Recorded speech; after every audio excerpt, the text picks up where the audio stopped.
కూడు, గూడు, గుడ్డ మనిషికి ప్రాథమిక అవసరాలు. అందులో దేని అవసరం దానిదే.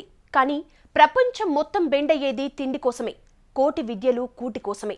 కడుపు మాడినోడికే ఆకలి విలువేంటో తెలుస్తుందని, తిండిపై ఎన్నో సామెతలున్నాయని తెలుసుగా. మనిషి జీవితంలో ఆహారం నిత్య అవసరం, అత్యవసరం కూడా. అలాంటి ఫుడ్ వేస్ట్ అవుతోందని ఐక్యరాజ్య సమితి గుండెలు బాధేసుకుంటోంది. మనం తినే ఆహారంలో 3వ వంతు ఆహారం వృధా అవుతోందన్నది యుఎన్ఓ లెక్క. ఫుడ్ వేస్టేజ్ మరో యుగాంతానికి దారితీస్తుందా? అసలే ఫుడ్ క్రైసిస్తో గ్లోబ్ గల్లంతవుతోంది. దానికి వేస్టేజ్ బోనసా? ఫుడ్ వేస్టేజ్ పై V6 స్పాట్లైట్. ఆకలి కేకలు, ఎక్కడ చూసినా కరువు సీన్స్. మూకుమ్మడిగా గంజి, రాగి సంకటి లాంటివి కాచుకుని తాగే దృశ్యాలు. రేషన్ కోసం ఎగబడే పరిస్థితులు. ఇలాంటి సీన్స్ అన్నీ ఆఫ్రికన్ కంట్రీస్లోనే కనిపిస్తాయి. కానీ మనిషి నిర్లక్ష్యంతో అవి ప్రతి చోట ఇక కామన్ అయిపోయే ప్రమాదం ఉందంటోంది ఐక్యరాజ్య సమితి. ఆహార వృధాపై ఐక్యరాజ్య సమితి ఏం చెప్తోంది? యుగాంతం రాదు, సునామీలొచ్చి కొట్టుకుపోరు, రోగాలొచ్చి మనుషుల్ని చంపేయాల్సిన అవసరం లేదు. ఇవేవీ రాకుండానే మనిషికి కడుపు మాడి చచ్చే రోజులొస్తున్నాయి. అది ఎంతో దూరం లేదు. మరికొన్నేళ్లలో కనిపించబోయే రియాలిటీ సీన్. మనిషి అవసరానికి మించి ఆహార పదార్థాలు తినేస్తున్నాడు కాదు, ఆ ముసుగులో వేస్ట్ చేస్తున్నాడు. ఉదయం ఫాస్ట్గా బ్రేక్ఫాస్ట్, మధ్యాహ్నం మహారాజు భోజనం, రాత్రికి పిసినారి భోజనం. ఆరోగ్యంగా ఉండేందుకు డాక్టర్లు చెప్పే పద్ధతి. కానీ ఎంత దొరికితే అంత లాగించేస్తున్నారు. ఎక్కువైతే ఈజీగా పారేస్తున్నారు. అందుకే డంప్ యార్డుల్లో చెత్త కన్నా వృధా అయిన ఆహార పదార్థాలు, కూరగాయలే ఎక్కువగా కనిపిస్తున్నాయి. తినే తిండిలో సుమారు 3వ వంతు ఆహారం వేస్ట్ అవుతోందని ఐక్యరాజ్య సమితి చెబుతోంది. ఈ వేస్టేజ్తో సగం ఆఫ్రికన్ దేశాలను దత్తత తీసుకుని మరీ పోషించొచ్చన్నది యుఎన్ఓ విశ్లేషణ. ఐరాసాతో ఏకీభవించారా? అయితే ఈ లెక్కలు చూడండి, మీకే తెలుస్తుంది. ప్రపంచవ్యాప్తంగా వేస్ట్ అవుతున్న ఆహారంపై యుఎన్ఓ అనుబంధ సంస్థ food and agriculture organisation survey చేసింది. సుమారు 1.3 బిలియన్ టన్నుల ఆహారం వృధా అవుతోందని FAO తేల్చింది. అంటే 1,30,000 టన్నులన్న మాట. దేశం ఆహార భద్రతకు యూపీఏ సర్కార్ కేటాయించిన ఆహార ధాన్యాల్లో సగం. చూశారా ప్రపంచవ్యాప్తంగా వేస్ట్ అవుతున్న ఆహారం ఎంతో? దాని విలువ $750 బిలియన్. మన కరెన్సీలో చెప్పాలంటే 47,82,000 కోట్లకు పైనే. ఇదంతా చేపలు, సీఫుడ్ ని పక్కన పెడితే మనిషి రోజువారీ ఉపయోగించే సరుకులతో తయారైనవే కావడం విషాదం. రోజు సుమారు 87 కోట్ల మంది కడుపు మార్చుకుంటున్నారు. ప్రపంచవ్యాప్తంగా 300 కోట్ల మంది పోషకాహారానికి దూరంగా ఉంటున్నారు. రోజుకు కనీసం 15,000 మంది చిన్నారులు పోషకాహార లోపంతో చనిపోతున్నారు. ఒక్క ఫుడ్ వేస్టేజీని అరికడితే కనీసం సగం ఆకలి రాజ్యానికి ఆహారాన్ని అందించవచ్చన్నది యుఎన్ఓ అంచనా. అందుకే ఫుడ్ వేస్టేజీని అరికట్టే కార్యక్రమానికి ఓ యజ్ఞంలా చేపట్టాలని అన్ని దేశాలకు సూచిస్తోంది యుఎన్ఓ. ఇప్పటిదాకా సుమారు 60కి పైగా దేశాల్లో క్యాంపెయిన్ మొదలుపెట్టింది యుఎన్ఓ. ప్రపంచంలో సుమారు 25% దేశాలు ఇప్పటికీ ఆహార పదార్థాల దిగుమతులపై ఆధారపడి బతుకుతున్నాయి. ఫుడ్ ఇంపోర్ట్స్తో కొన్ని దేశాల దగ్గర దేహీ అని అడుక్కుంటున్నాయి. ఆఫ్రికన్ దేశాలైన నైగర్, సోమాలియా, కెన్యా లాంటి దేశాల్లో పరిస్థితుల గురించి ప్రపంచానికి తెలియనిది కాదు. భారతదేశం అతిపెద్ద ధాన్యాగారం. ప్రపంచానికి ఫుడ్ సప్లై చేస్తున్న దేశాల్లో మన దేశానిది కీలక పాత్ర, అక్షయ పాత్ర లాంటిది. అలాంటి దేశాన్ని ఫుడ్ వేస్టేజ్ ఇబ్బంది పెడుతోంది. ఏటేటా తగ్గిపోతున్న నిల్వలు, పడిపోతున్న ఆహారోత్పత్తి, పెరిగిపోతున్న ద్రవ్యోల్బణం, ఇలా అన్నీ ఒకేసారి చుట్టుముడుతున్నాయి. అందుకే ఆహార భద్రతా బిల్లుపై దేశం మొత్తం అలర్ట్ అయింది. ఇంతకీ దేశంలో ఫుడ్ వేస్టేజ్ ఎంత? వేస్టేజ్కి కారణాలేంటో ఓసారి చూద్దాం. దేశంలో ఆకలి కేకలు, 30% మందికి అందని ఆహారం, 60% మందికి దొరకని పౌష్టికాహారం, ఆహార భద్రతపై లెక్చర్లిచ్చే నేతలు, వ్యవసాయాన్ని గాలికొదిలేసిన ప్రభుత్వాలు. భారతదేశం వ్యవసాయ దేశం. 80% జనాభా వ్యవసాయంపైనే ఆధారపడి బతుకుతోంది. గ్రామీణ భారతానికి వ్యవసాయమే ఆధారం. కానీ ఈ లెక్కలన్నీ మారిపోయాయి. 1960 తర్వాత పంచవర్ష ప్రణాళికలు ముందుకొచ్చాక, పారిశ్రామిక రంగం తెరపైకొచ్చాక వ్యవసాయ రంగం వాటా తగ్గుతూ వచ్చింది. ఇప్పుడు దేశంలో వ్యవసాయం, దాని అనుబంధ రంగాల వాటా కేవలం 50%. భారత్లో జనాభా పెరుగుతోంది. 120 కోట్ల మార్కును ఎప్పుడో క్రాస్ చేసింది. జనాభా పెరిగినంతగా సాగు భూమి పెరగలేదు.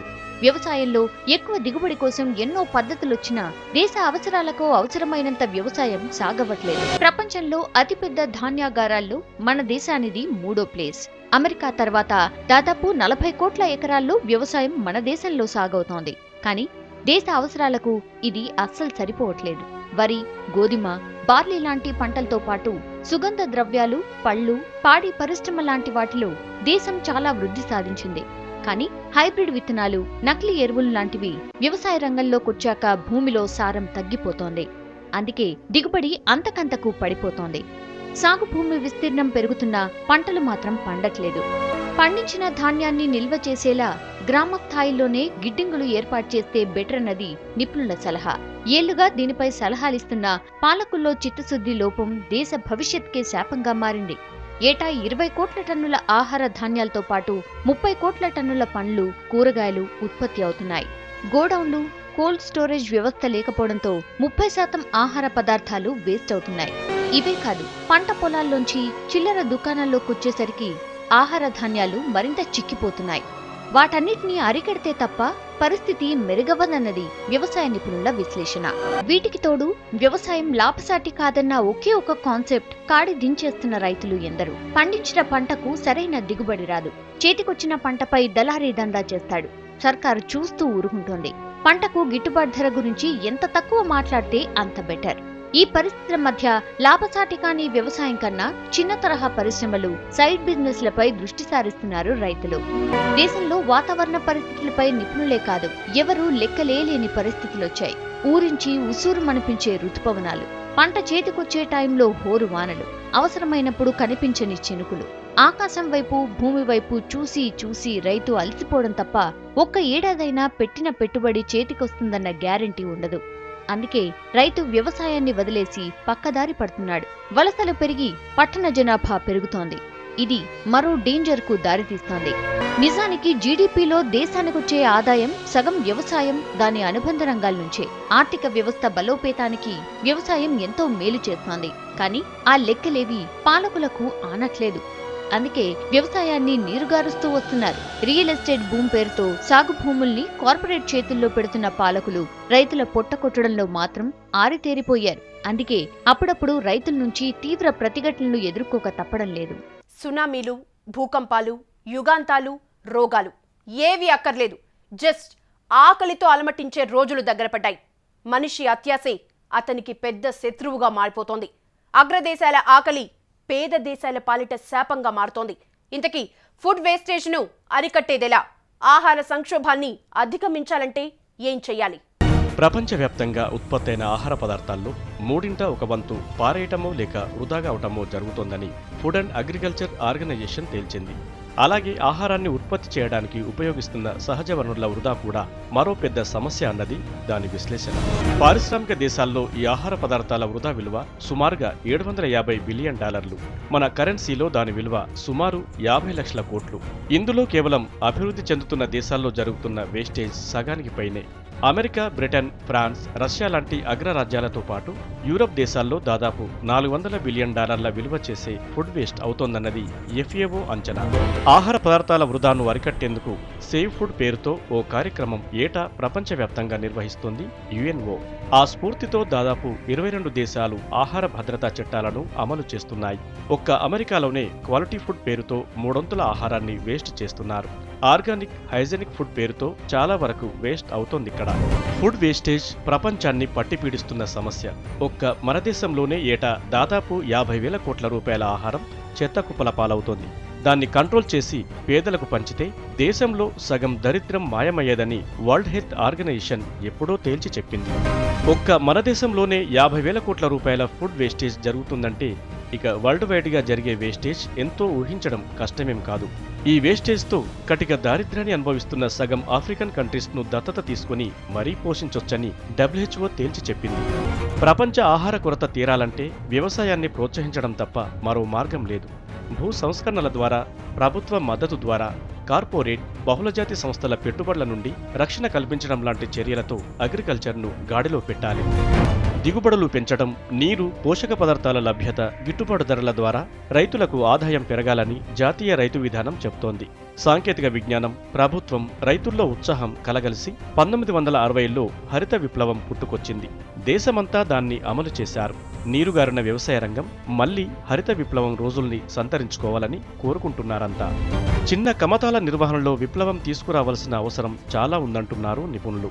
గ్రామాల్లో చదువుకున్న యువ రైతులను ప్రోత్సహించాలి. ఫలసాయం పెంపుదల, ఉత్పత్తుల నిల్వ వంటి వాటిని మెరుగుపరిచే వ్యవస్థను ఏర్పాటు చేయాలి. గ్రూపు రుణాలు, గ్రూపు బీమా రైతాంగానికి ఎంతో అవసరం. దానిపైన దృష్టి పెట్టాలి. ఉత్పత్తిదారునికి, అమ్మకందారునికి లాభముండేలా కాంట్రాక్ట్ వ్యవసాయాన్ని అభివృద్ధి చేయాలన్నది మరో సలహా. అన్నింటికన్నా జనం ఎవరికి వాళ్ళు ఫుడ్ వేస్టేజీని కంట్రోల్ చేయడం మరింత శ్రేయస్కరం. దానివల్ల డబ్బుతో పాటు ఆరోగ్యానికి మంచి జరుగుతుంది. పీగల దాకా మెక్కే బదులు మితంగా, పరిమితంగా తింటే నలుగురికి మేలు చేసిన వాళ్ళవుతారు. అసలే ప్రపంచం ఆహార సంక్షోభాన్ని ఎదుర్కొంటోంది. ప్రపంచవ్యాప్తంగా కడుపు నిండా తినలేని వ్యక్తులు చాలా మంది. వేస్టేజ్ను అరికడితే అలాంటి వాళ్లలో 80% మందికి ఆహారాన్ని అందించే వీలు ఉంది. కానీ ప్రభుత్వాలేమో ఆహార భద్రత పేరుతో ఓట్ల మ్యాజిక్ చేస్తున్నాయి.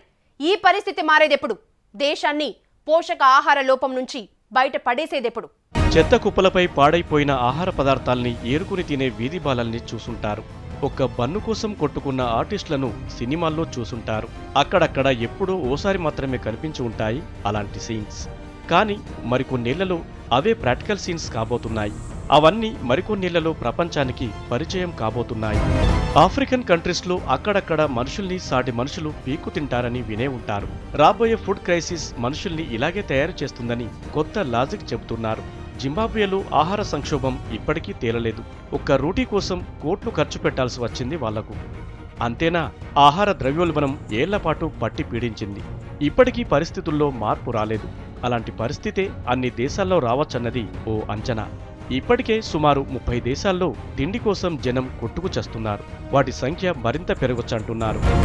రోజుల తరబడి నీళ్లు తాగి బతకాల్సిన రోజులు రాబోతున్నాయి. బతకాలంటే పోరాడాలన్న సామెత ఉంది కదా. తిండి కోసం అలాంటి పోరాటాలే జరుగుతాయి. బలమున్నోడిదే బన్నైనా తిండైనా అన్నట్టు మారిపోనుంది పరిస్థితి. అందుకే అలాంటి పరిస్థితి రాకుండా ఉండాలంటే ముందే జాగ్రత్త పడాలి. ఆహార సంక్షోభం రాకుండా ఉండాలంటే ఆహార వృధాను అరికట్టక తప్పదు. ఆకలికి ఆల్టర్నేటివ్ లేదు. ఆకలి తీరితేనే మనిషి పని చేయగలడు, ఏమైనా సాధించగలడు. కోటి విద్యలు కూటి కోసమే అంటారు. భూమి మీద 700 కోట్ల జనాభాది అదే పరిస్థితి. అందుకే అన్నాన్ని పరబ్రహ్మ స్వరూపంగా భావించి వేస్టేజ్ని అరికడితే సగం ప్రపంచాన్ని ఆదుకున్న వాళ్ళమవుతాం. ఇక నుంచి ప్రతి ఒక్కరూ తమ వంతుగా ఆహారాన్ని వృధా కానివ్వకుండా జాగ్రత్త వహించండి. దీన్ని సలహాలా కాకుండా సీరియస్గా తీసుకోవాలని ఆశిస్తూ signing off Yashoda, V6 Spotlight.